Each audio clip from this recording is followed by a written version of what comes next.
Senator قومی assembly سے منظوری کے بعد صدر مملکت نے 26ویں آئینی ترمیم بل پر دستخط کر دیے۔ صدر کے دستخط کے بعد 26ویں آئینی ترمیم باقاعدہ آئین کا حصہ بن گئی۔ چیف جسٹس کی تقرری کے لیے پارلیمانی کمیٹی آج ہی تشکیل دیے جانے کا امکان۔ خصوصی پارلیمانی کمیٹی کا اجلاس کل بلوایا جائے گا۔ سینٹ سیکریٹریٹ کی ہدایت پر خصوصی پارلیمانی کمیٹی کی تشکیل کے لیے سیاسی جماعتوں نے اراکین کی نامزدگیاں شروع کر دیں۔ مسلم لیگ نون کی جانب سے اعظم ندیتار کا نام تجویز۔ جمعیت علماء اسلام نے سینیٹر کامران مرتضیٰ کو بطور ممبر کمیٹی نامزد کر دیا۔ پیپلز پارٹی کی جانب سے قومی اسمبلی سے سید نوید قمر، راجہ پرویز اشرف اور سینٹ سے فاروق ایچ نائک کا نام ارسال۔ پی ٹی آئی کی جانب سے رکن قومی اسمبلی بیرسٹر گوہر اور سید حامد رضا اور سینیٹر علی ظفر پارلیمانی کمیٹی کے لیے نامزد۔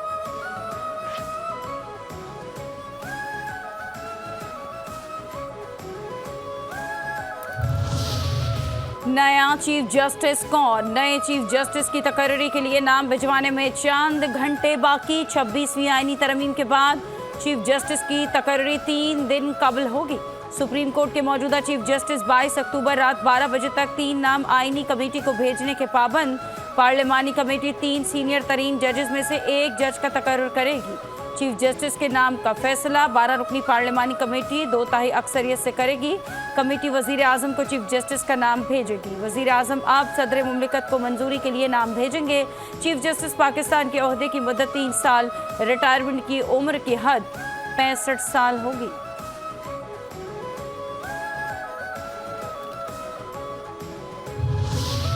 پارلیمانی کمیٹی برائے ججز تقرری میں نمائندگی کا طریقہ کار تبدیل۔ ذرائع کے مطابق اب پارلیمانی کمیٹی میں حکومت اور اپوزیشن کی نمائندگی یکساں نہیں ہوگی۔ حکمراں جماعت مسلم لیگ نون کو پارلیمانی کمیٹی میں برتری۔ نون لیگ کے قومی اسمبلی سے 3 اور سینٹ سے 1 رکن پارلیمانی کمیٹی میں شامل ہوگا۔ پیپلز پارٹی کے قومی اسمبلی سے 2 اور سینٹ سے 1 رکن کمیٹی میں شامل کرنے کی تجویز۔ سنی اتحاد کونسل کے بھی قومی اسمبلی سے 2 اور سینٹ سے 1 رکن شامل۔ ایم کیو ایم کو قومی اسمبلی اور جے یو آئی کو سینٹ سے نمائندگی ملے گی۔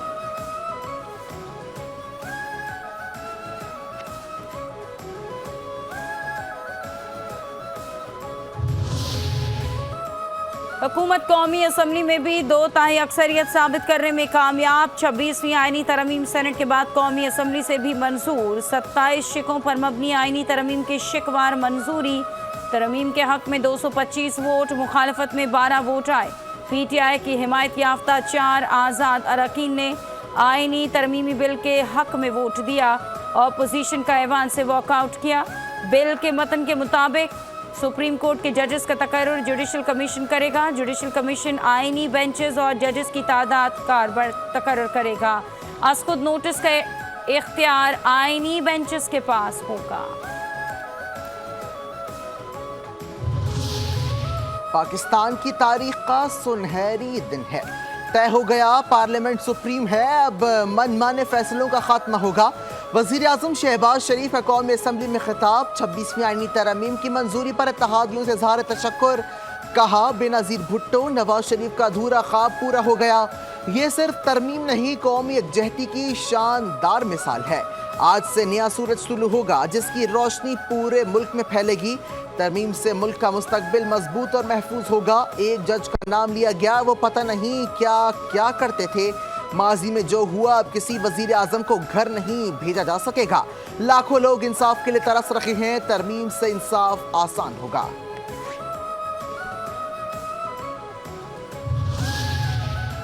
یہاں جھگڑا شخصیات کا ہے۔ ایک جج سے حکمران پارٹی، دوسرے سے حزب اختلاف گھبرا رہی ہے۔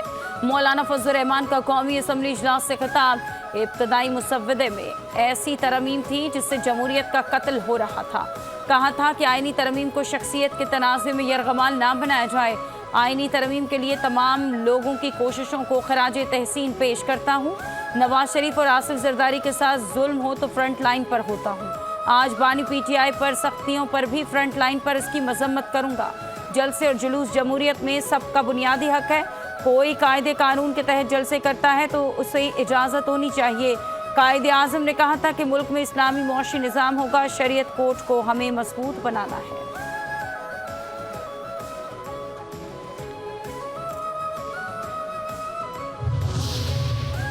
नाजो अंदाज से कहते हैं कि जीना होगा, जहर भी देते हैं तो कहते हैं कि पीना होगा।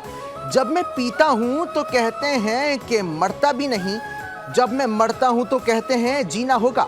अदलिया से सताए नवाज शरीफ ने कौमी असम्बली में शेर सुनाया। नवाज शरीफ के शेर पर कौमी असम्बली का पूरा हॉल तालियों से गूंज उठा। मौलाना फजल रहमान ने शेर में गलती पर नवाज शरीफ की तसीबी की। आमरीत की कामयाबी में सफ़े अव्वल का किरदार अदालत का रहा है। हम आमिर को भगाते हैं तो अदलिया को आइन और जमहूरियत याद आती है। मुल्क में काला सांप इफ्तिखार चौधरी वाली अदलिया थी। बिलावल भुट्टो जरदारी का कौमी असम्बली में धुआंधार खिताब। कहा, मुशर्रफ ने मुल्क पर राज किया तो इजाज़त अदालत ने दी।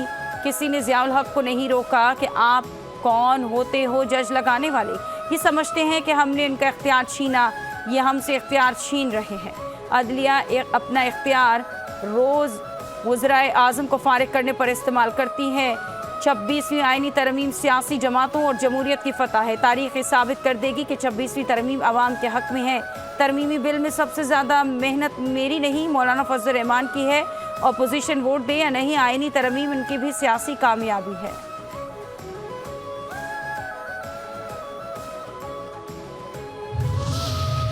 आइन का हुलिया बिगाड़ दिया गया है, अदलिया को कमज़ोर किया गया है।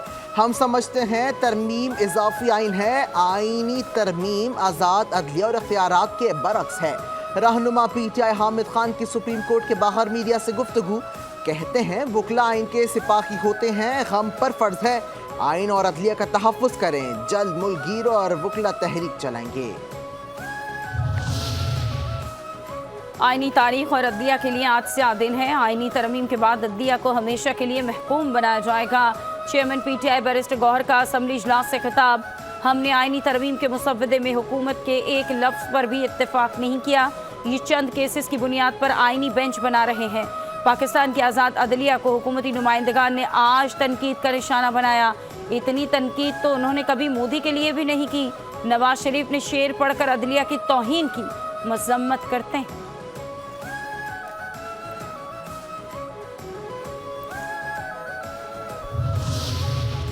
आइनी तरमीम आज़ाद अदलिया का गला घोंटने का अमल है। आइनी तरमीम में एक जुमला बूट को इज्जत दो शामिल करें।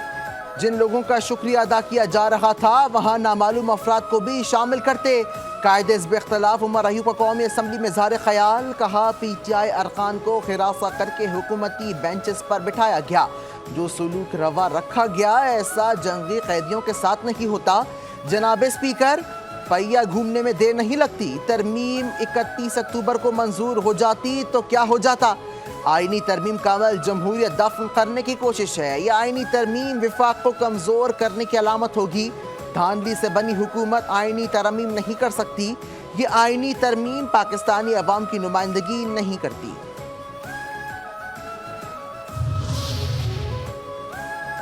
सुप्रीम कोर्ट में मौसमियाती तब्दीली अथॉरिटी के क़याम से मुताल्लिक़ केस की समाअत। अटॉर्नी जनरल कहाँ है? जस्टिस मंसूर अली शाह का एडिशनल अटॉर्नी जनरल से इस्तफसार।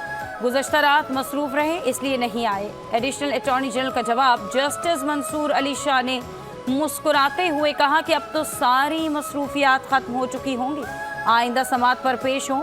मुसाबकती कमीशन से मुताल्लिक़ हाई कोर्ट के फैसले के खिलाफ समाअत के दौरान जस्टिस मंसूर अली शाह ने सवाल किया कि क्या अब ये केस आइनी बेंच में जाएगा या हम भी सुन सकते हैं। अब लगता ये सवाल सुप्रीम कोर्ट में हर रोज़ उठेगा कि केस आम बेंच सुनेगा, आइनी बेंच सुनेगा। वकील फ़ारूक नसीम ने कहा कि सियासी केसेस अब आइनी केसेस बन चुके, जिस पर जस्टिस आयशा मलिक ने रिमार्क्स दिए कि चलिए जी, अब आप जानिए और आपकी आइनी बेंचेस जाने।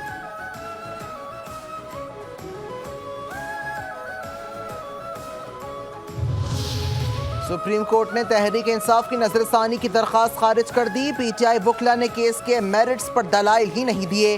चीफ जस्टिस ने हुक्मनामा लिखवा दिया। चीफ जस्टिस ने रिमार्क्स दिए कि गुज़िश्ता फैसले में कोई गैर कानूनी नुक्ते की निशानदही नहीं की गई। जस्टिस मुसर्रत हिलाली ने इस्तफसार किया, क्या इंसानी इंतखाबात करवाना तो एक हफ्ते में काम है। हामिद खान ने बताया है कि हमने इलेक्शन करवाया, जनाब ने इसे कलअदम करार दे दिया। बैरिस्टर अली जफर ने कहा कि ये बेंच अब ये केस सुन ही नहीं सकता, ना हम इसके सामने दलाइल देंगे। चीफ जस्टिस ने रिमार्क्स दिए, हमने हमें ना बताएं हम क्या सुन सकते हैं और क्या नहीं। हामिद खान ने कहा कि हुक्मनामा लिखना है तो मेरा पूरा मौक़िफ़ लिखें, मैंने दलाइल क्यों नहीं दिए।